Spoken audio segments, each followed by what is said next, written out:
조선을 생각하면 우리는 종종 학문과 예법이 지배하던 시대를 떠올립니다. 하지만 그 겉모습 아래에는 우리가 상상도 못한 거대한 경쟁의 세계가 존재했습니다. 태어나서 죽을 때까지 계층 이동이 거의 없었던 사회에 그곳에서 오직 한 번 인간에게 허락된 신분 점프의 사다리. 바로 과거 시험이었습니다. 과거는 단순한 시험이 아니었습니다. 집안의 운명이 걸린 유일한 기회였고 가문이 미래를 바꾸는 가장 현실적인 투자였습니다.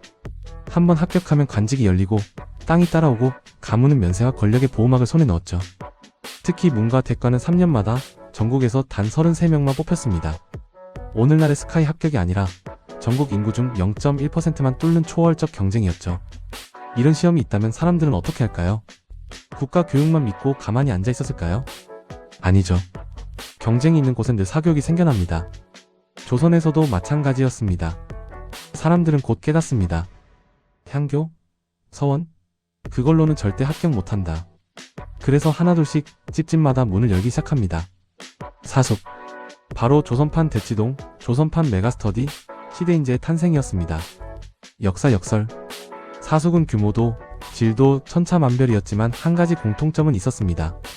합격을 위해 만들어졌다는 점. 과거는 단순한 암기가 아니라 사서오경의 깊은 의미를 이해하고 지금으로 치면 철학, 정치, 문학을 한 번에 다 아우르는 종합 사고력 시험이었죠. 그러니 학생들은 당연히 잘 가르치는 사람을 찾아다니기 시작했습니다. 그 결과 조선에도 스타 강사가 등장합니다. 조선 최초의 일타 강사들이라고 해도 과언이 아니죠.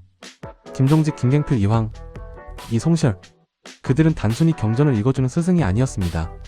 정치 사상과 문장 구성, 시험 트렌드, 문제 예상, 논리 배치까지 모든 걸 지도해주는 말 그대로 완성형 과외 선생이었습니다. 특히 명망 높은 스승의 집에는 100명 넘는 제자가 몰려들기도 했습니다. 오늘로 치면 수강 신청 시작 1초 만에 마감되는 일타 강사 강의 같은 것이었죠. 수업료도 적지 않았습니다. 잘 알려진 스승에게 배우려면 쌀 10에서 20두 혹은 비단 한 필, 가난한 집은 곡식으로 할부를 하거나 부모가 직접 농사지어 헌상하기도 했습니다. 부모들은 말합니다. 이 아이가 이번에만 붙으면 우리 집안의 운명이 바뀌어. 그 절박함은 지금 학부모들과 크게 다르지 않았습니다. 이런 사숙은 전국적으로 퍼졌습니다. 특히 한양은 완전히 학원가가 되었습니다. 16세기 자료를 보면 한양에만 사숙이 수백 개 있었다는 기록이 보입니다. 소규모는 방 하나에 열댓 명, 대형은 한 번에 수십 명이 강의를 듣고 모의시험까지 치렀습니다. 어떤 사숙은 지금의 반별 수업, 첨삭반, 암기반처럼 반을 나누어서 운영하기도 했죠. 그래서 조선 사람들은 이렇게 말하곤 했습니다. 향교에서 배운 아이와 사숙에서 배운 아이는 그리 힘이 다르다. 즉, 국가교육보다 사교육의 질이 더 높다는 뜻이었습니다. 그렇다면 과외 선생들은 어떻게 가르쳤을까요? 먼저 글을 씁니다. 과거 시험의 꽃은 제술, 즉 논문 작문 시험이었기 때문에 선생들은 제자가 쓴 문장을 받아 글자 하나하나 붉은 목으로 고쳐줍니다. 초고를 내면 이 문장은 군더더기, 두 번째 고치면 논리 구조가 흐림, 세 번째 고치면 사상적 깊이가 부족함, 10번째 고치면 비로소 이제 좀 사람 글 같다라고 말하죠. 실제로 유명 스승들은 제자들의 문장을 수십 번 뜯어 고쳤고 그 과정에서 제자들의 문체가 스승의 문체와 거의 똑같아진 사례도 많았습니다. 사실 이 부분이 흥미로운데 지금으로 치면 유명 강사의 필기 스타일이 수험생에게 그대로 복사되는 것처럼 조선에서도 스승의 문체를 얼마나 잘 따라하느냐가 합격률을 높였기 때문입니다. 왜냐면 시험관들도 그 스승의 문체를 알고 있었거든요. 이 아이는 누구 제자구나. 글만 봐도 티가 나는 경우가 있었습니다. 이렇듯 사교육 시장은 점점 세련돼 갔습니다. 시험 문제를 예측하는 강사도 있었고 요즘으로 치면 쪽집게 강사였죠. 특히 국정이 혼란스러운 시기, 예를 들어 외교 문제나 왕실 논쟁이 뜨거운 시기엔 그와 관련된 문제가 자주 나왔기 때문에 정치 흐름을 읽는 것도 스승의 능력이었습니다. 제자들은 스승을 존경했고 스승들은 제자들을 자신의 학문적, 정치적 후계자처럼 키웠습니다.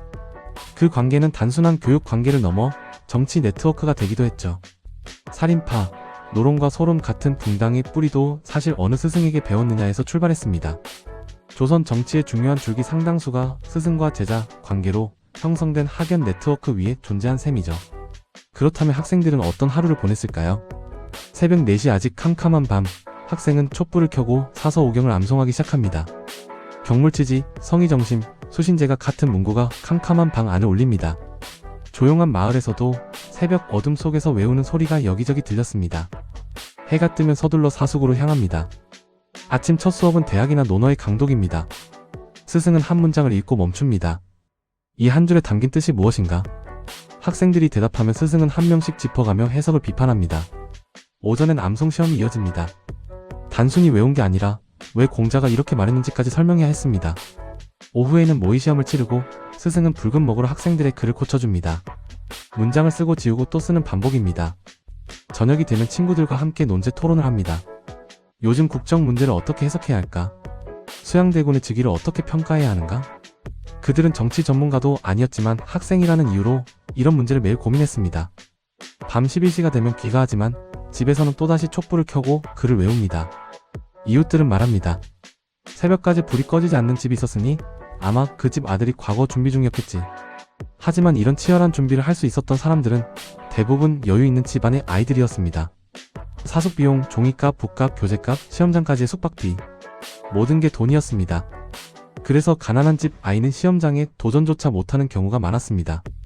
이 불평등은 결국 조선 사회의 갈등을 키웠습니다.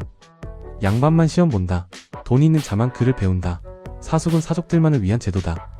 이런 불만이 쌓여갔죠. 또 사교육이 생기면 어디든 부작용도 생깁니다. 스승과 제자 사이의 정치 결탁, 시험관과 스승 사이의 연줄, 심지어 시험 문제 유출과 같은 부정행위까지 기록에 등장합니다. 문체만 보고도 특정 사숙 출신을 알아보는 경우도 있었죠. 이런 것들이 누적되면서 조선의 정치권은 교육 네트워크를 중심으로 극심한 붕당 싸움에 빠져들게 됩니다. 그러나 한편으로 조선의 사교육은 학문적 성취를 폭발적으로 끌어올리기도 했습니다. 수백 명의 제자를 배출한 스승들은 성리학을 체계적으로 정리했고 유학을 단순한 철학이 아니라 정치 시스템과 삶의 원칙으로 정착시켰습니다. 조선의 학문적 수준은 동아시아에서 최고 수준이 되었고 이 학풍은 수백 년 동안 나라의 뼈대를 이루었습니다. 결국 조선의 사교육은 부정과 불평등을 낳기도 했지만 동시에 조선의 지적 문화를 꽃피우는 원동력이기도 했습니다. 사람들은 종종 묻습니다. 조선에도 사교육이 있었나요? 이제 우리는 말할 수 있습니다. 사교육은 시대의 문제가 아니라 경쟁이 있는 곳에는 언제나 생겨나는 인간의 본능이라는 사실을, 그리고 그 본능은 500년 전 조선에도 오늘의 우리 사회에도 똑같이 흐르고 있습니다. 이런 식으로 우리가 익숙하게 알고 있던 역사를 새로운 관점으로 다시 바라보는 영상을 계속 만들고 있습니다. 구독과 좋아요 부탁드립니다.